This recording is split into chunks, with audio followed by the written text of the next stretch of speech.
Assalamualaikum dan salam sejahtera. Bertemu kembali di kami Power Channel. Video kali ini aku akan bawa sahabat-sahabat semua untuk melihat satu aktiviti keluarga di mana kerja-kerja menyiapkan bahagian hadapan rumah secara bergotong royong.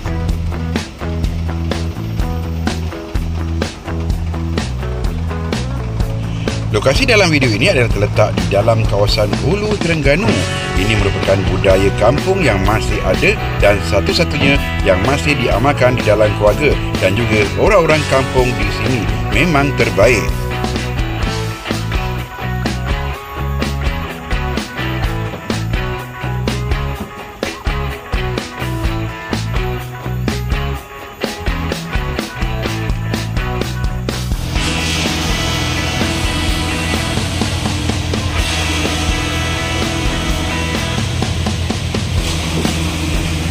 Ramai ahli keluarga yang datang membantu. Semua orang-orang muda belaka. Tenaga masih kuat. Mereka-mereka ni semua merupakan ahli keluarga. Macam ni punya ramai, kerja-kerja akan cepat siap. Walaupun cuaca sangat panas, namun kerja-kerja yang dilakukan dengan penuh semangat.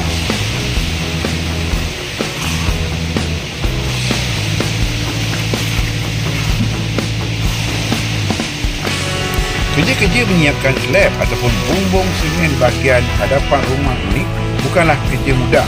Ia memerlukan banyak tenaga kerja bagi menyiapkannya. Dengan kehadiran ahli keluarga, anak-anak saudara yang datang membantu, kerja-kerja akan menjadi lebih mudah dan pandai.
Manakala orang-orang perempuan juga bergotong royong bekerjasama bagi menyiapkan makan untuk tengah hari.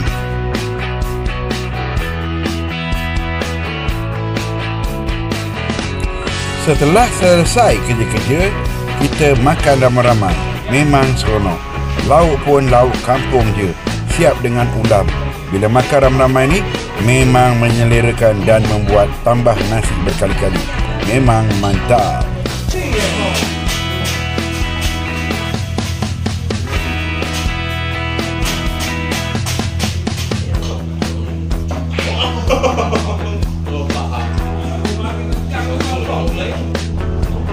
Okey, itu saja perkongsian video buat kali ini. Semoga terhibur dengan paparan kali ini.